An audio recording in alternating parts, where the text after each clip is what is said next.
Imagine standing in the shadows of a glittering Chicago penthouse, champagne flute in hand, while your own brother raises a toast, not to celebrate you, but to humiliate you in front of everyone you know. "To my sister Shelby," he smirks, "who's still figuring out what she wants to be when she grows up. Maybe one day she'll step off the construction site and get a real job." Laughter echoes through the room. Your parents clink glasses approving, but they have no idea. That design he's bragging about, it's mine. And by the end of this story, it'll be the blueprint for their total downfall. If you've ever felt the sting of family betrayal, stick around. This revenge is cold, calculated, and utterly satisfying. My name is Shelby Vance, 28 years old, and on that fateful night, I stood in the opulent penthouse overlooking Chicago's twinkling skyline. The air was thick with the scent of expensive perfumes and aged whiskey, the kind that clings to silk gowns and tailored tuxedos. Crystal chandeliers cast a golden glow over the crowd of investors, architects, and socialites, all buzzing with excitement over the merger. The Eco Tower design, my design, had just sealed the deal, promising millions in profits. But there I was, tucked in the shadows, my calloused hands hidden in the folds of a borrowed evening gown that didn't quite fit right. My brother Adrian, tall and charismatic with his perfectly gelled hair and $3,000 suit, spotted me across the room. His grin was sharp, like a predator sizing up easy prey. He raised his glass high, the champagne catching the light. "To my sister Shelby," he announced, his voice booming over the murmurs, "who's still figuring out what she wants to be when she grows up. Maybe one day she'll step off the construction site and get a real job." The room erupted in laughter. Polite at first, then genuine, like a wave crashing over me. My parents, Zachary and Cynthia, clinked their glasses with approving nods, their faces lit with pride for him, not me. I stood perfectly still, my heart pounding in my chest like a jackhammer on concrete. Heat flushed my cheeks, but I didn't flinch. They saw me as the failure, the dusty laborer in a family of visionaries. But oh, how wrong they were. I didn't shatter the glass in my hand, though every fiber of my being screamed to. I didn't splash the champagne across Adrian's smug face. Instead, I set the crystal flute down on a passing waiter's tray with a soft, deliberate click, the only sound that cut through the haze in my mind. It was my punctuation, my silent declaration. I turned my back on the panoramic view of the skyline, on the sea of $3,000 tuxedos, on my brother's winning smile that hid 1,000 lies. My heels clicked against the marble floor as I walked toward the elevator, each step echoing like a countdown. My mother called out, "Shelby."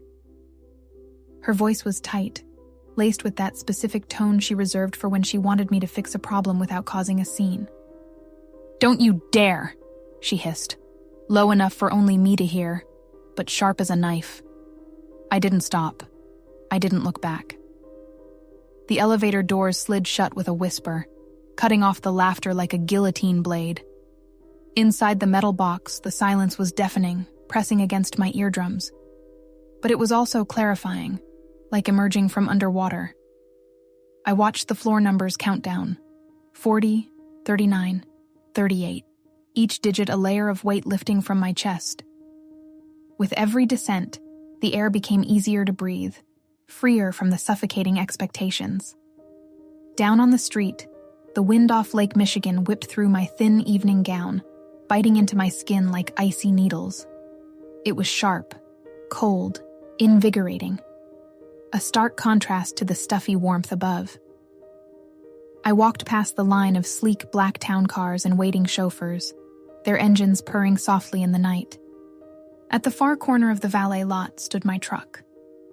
A 10-year-old Ford caked in job site dust, its bed cluttered with levels, hard hats, and coiled ropes. The valet attendant looked relieved to hand over the keys, as if my beat-up vehicle was an eyesore amid the luxury. I climbed into the cab, the door creaking in protest. The familiar smell hit me instantly, old coffee, sawdust, and diesel, grounding me like an anchor in a storm. I turned the key, and the engine rumbled to life, vibrating through the seat.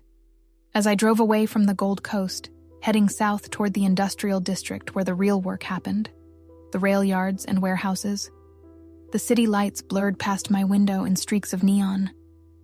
My mind raced, replaying the question I knew everyone would ask. Why did I stay for 6 years? Why let them treat me like a mere laborer while Adrian played the star architect? Why endure the disrespect, the erasure, the scraps they tossed my way? It wasn't weakness. That's what people get wrong about survivors in families like mine. They see a victim, someone trapped by fear or lack of options.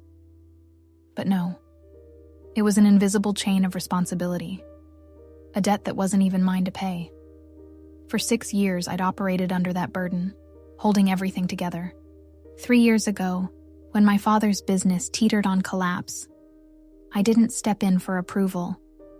I did it because I understood the physics of our lives better than they did. If I didn't bear the weight, the whole structure would crumble on everyone's heads. I was the structural pillar, the load-bearing wall.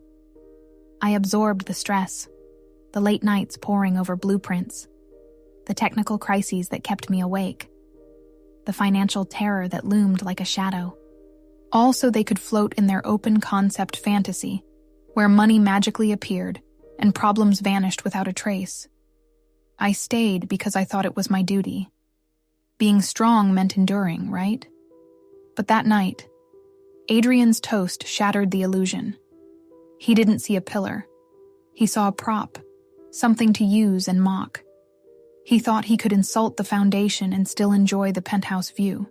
Gripping the steering wheel, my knuckles turned white, veins bulging under the skin. In that moment, as the highway stretched into the dark, I realized I wasn't just quitting a job or leaving a party. By walking out, I was removing the structural integrity from their entire lives. They mocked me as the failure because I was the one covered in dust. But they didn't get it. That dust was the mortar holding everything together. I wasn't the failure. I was the only thing keeping them upright. And now, I was gone. I didn't cry. I didn't panic. I just drove into the enveloping darkness, feeling the massive, crushing weight lift from my shoulders and settle squarely where it belonged, on them. The road ahead felt like freedom, each mile a step away from the chains. Let's rewind 3 years to understand how deep this betrayal ran. Back then, the only thing my father, Zachary Vance, was building was a massive lawsuit.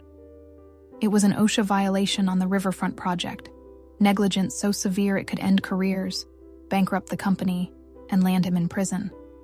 The financial hole was a grave, deep, and unforgiving. I was 25, just 2 months from finishing my master's at MIT on a full scholarship. My future stretched bright ahead, free from cleaning up family messes. But then the call came.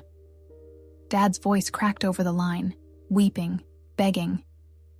"Shelby, the family legacy is turning to dust. Please."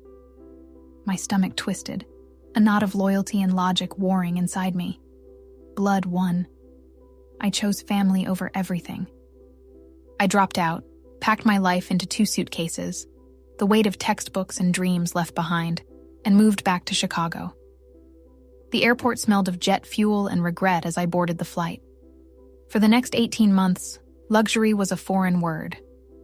I lived in a construction trailer on site, the air heavy with stale coffee and wet drywall that clung to my clothes. Mornings started at dawn, the clang of metal and shout of workers my alarm. I fired the incompetent foreman Adrian had hired, his drinking buddies, more interested in happy hours than safety. "You're out," I told them, my voice steady despite the backlash. I redid the load-bearing calculations by hand, my pencil scratching late into the night because Adrian had forgotten to account for wind shear. The numbers danced in my head, a puzzle only I could solve. I negotiated with unions, their gruff voices echoing in smoke-filled rooms. I reorganized the supply chain, haggling over steel prices until my throat was raw. And I corrected safety protocols that were borderline homicidal, missing harnesses, unstable scaffolding that could kill with one slip. By the time the riverfront project opened, I'd saved the firm $2 million in fines and delays. $2 million. The ribbon-cutting ceremony was a spectacle. Flashing cameras, cheers. Adrian showed up in a crisp new suit, smiling wide for the lenses, basking in glory. Me? I was in the back, covered in dust, holding a clipboard like a shield. My boots were caked in mud, my hair tied back under a hard hat. I thought that sacrifice earned me a seat at the table. I thought I'd paid my dues. But as the crowd applauded him, a hollow ache settled in my chest. Was this it? Fast forward to the morning after the gala. I woke in my cramped studio apartment, staring at the cracked ceiling, sunlight filtering through dusty blinds. The air smelled of yesterday's takeout. My sacrifice hadn't bought respect. It had only given them time to plot my replacement. My phone vibrated on the nightstand, insistent like a drill. It wasn't an apology, it was an assault. First, a text from Adrian. "You embarrassed Dad last night. Grow up and answer your phone." His words stung, a digital slap. Then a voicemail from Mom, Cynthia. Her voice was tight, clipped, the crisis manager tone I'd heard 1,000 times. "Shelby, we need to discuss the intellectual property rights for the Eco Tower. Investors are asking about design attribution. Come in today and sign the transfer paperwork. Stop being selfish. This merger is bigger than your ego." They didn't want me back. They wanted my signature to steal it all legally. Then the leverage hit. A text from Miller, my site foreman, a good man with rough hands and wiser eyes than any professor. He'd taught me the real art of building. Attached was a screenshot, an email from Adrian, a termination notice for my entire crew. Effective immediately, it read. Adrian was threatening to fire the people who'd built his reputation, just to twist the knife in me. My blood ran cold, then boiled. The sadness I expected? Gone. In its place, a cold, hard clarity, sharp as a blueprint edge. I opened LinkedIn on my phone, the screen glowing harshly. There it was, Adrian's post from the gala, a professional photo of the award-winning team. In the original, I'd stood on the far left, half smiling. But in his version, cropped out, erased, like I never existed. Caption: Visionary leadership requires bold action. Proud to lead this firm into the future. I stared at the empty space where I should have been, my finger tracing the void. They didn't just want my work, they wanted to delete me while pocketing the profits. But they forgot. I poured the foundation. Remove it, and everything collapses. I didn't reply to the texts. Didn't call Mom back. Instead, I rose, brewed black coffee, bitter and strong, and walked to my drafting table. The wood was scarred from years of use, pencils scattered like fallen soldiers. I didn't need to scream.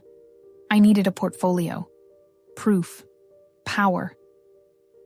I ignored the threats, the gaslighting, treating their panic like background noise on a site. Loud, dangerous, but irrelevant. My heart raced, but my hands were steady. This ends now. No more propping them up. I donned my only tailored suit, bought for my master's defense before I dropped it all. It fit like armor. I gathered the hard drive. Metadata, original CAD files, handwritten calculations from 3 years ago. Irrefutable evidence. I slipped them into my portfolio case, the zippers rasp a promise. Then I drove downtown, past the Eco Tower site where cranes loomed like skeletal giants. My destination, the glass monolith housing Zoe's firm, the one that terrified Dad. Zoe wasn't just an architect. She altered skylines, ruthless and brilliant. She tried buying out our firm for a decade, just to dismantle it, piece by piece. I strode into her lobby without an appointment, heels echoing on polished stone. The assistant eyed me skeptically. "Tell Zoe I have the wind shear calculations for the riverfront project," I said, voice firm. And tell her they're wrong. 5 minutes later, I sat in her corner office, walls of glass overlooking the city like a throne room. It cost more than my parents' house. Zoe didn't offer water, didn't smile.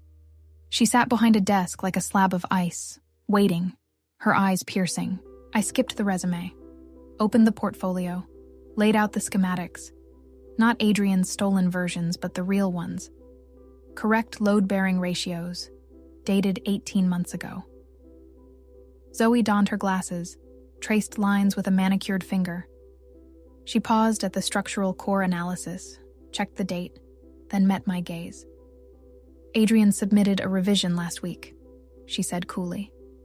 Reduce steel reinforcement by 20% to cut costs. I know, I replied, my voice steady. That's why I'm here.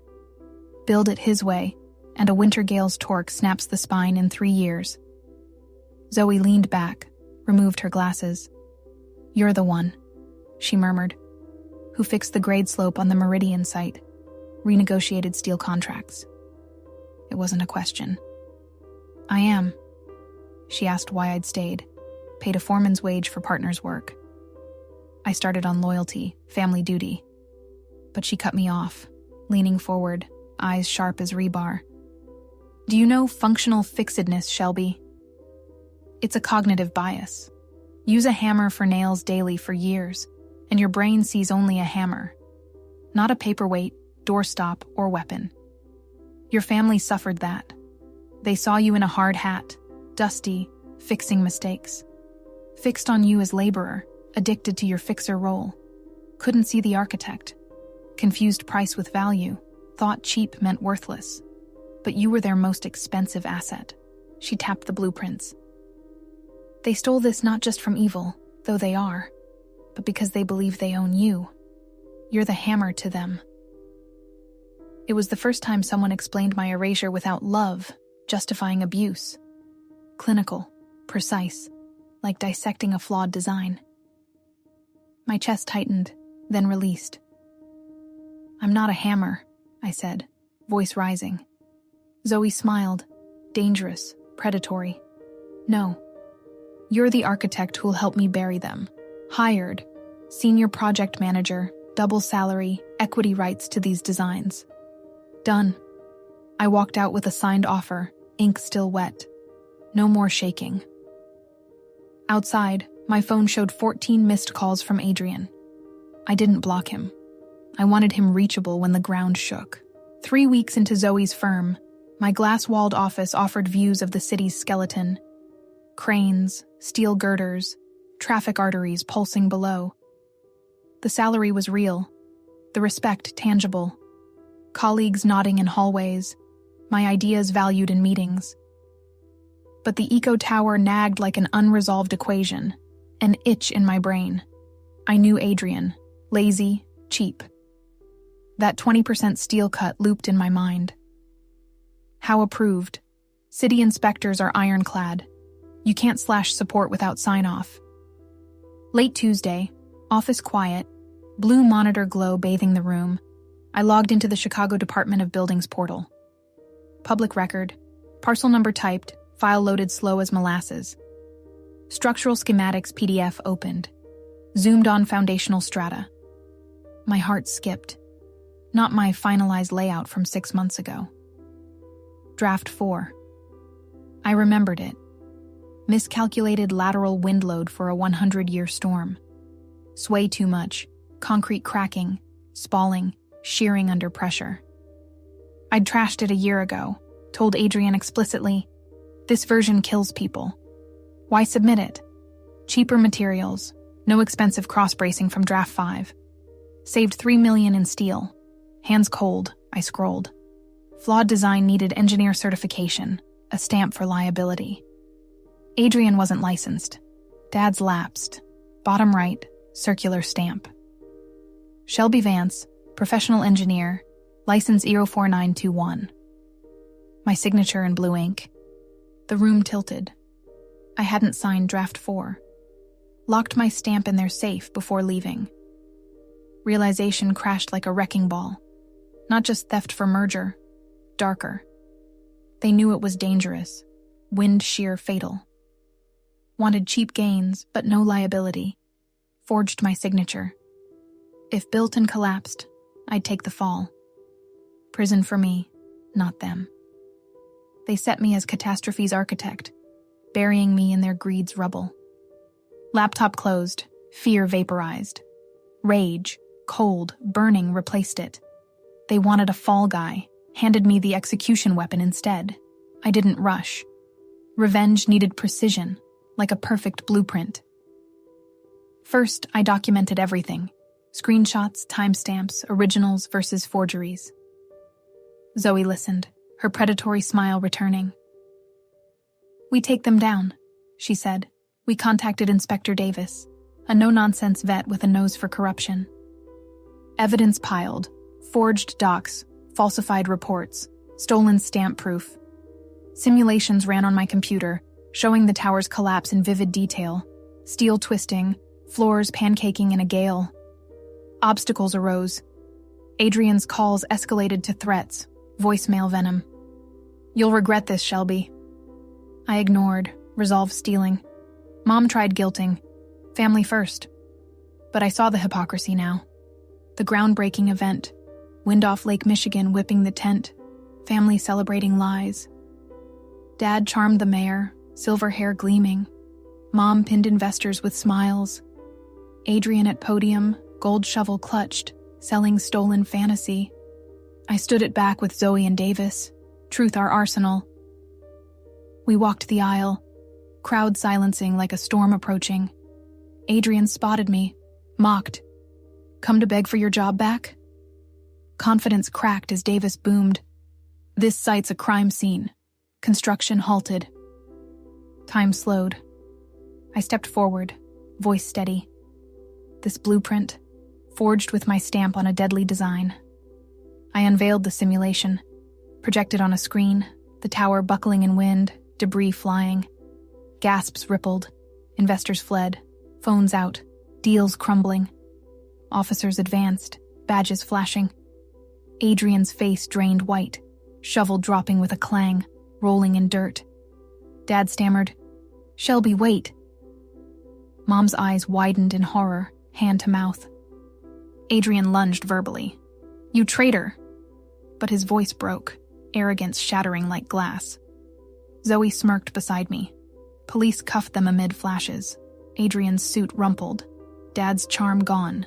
Mom's poise evaporated. The tent emptied, wind howling triumph. My heart soared, vindication washing over like cool rain. Their empire? In ruins. In the aftermath, audits unearthed a decade of corruption, embezzlement, bribes, more forgeries. Dad lost his license, firm bankrupt. Mom begged on my voicemail. "Help us, Shelby, for old times." I deleted it. Adrian awaits trial, cell echoing his regrets. Now, in my partner office at Zoe's, I overlook the empty lot, their fallen empire, and the rising Meridian spire, my project. I clean my stamp, no longer weapon, but tool. Justice isn't destruction, it's building stronger beside ruins. I didn't bury them, I stopped holding them up. Karma's the ultimate architect.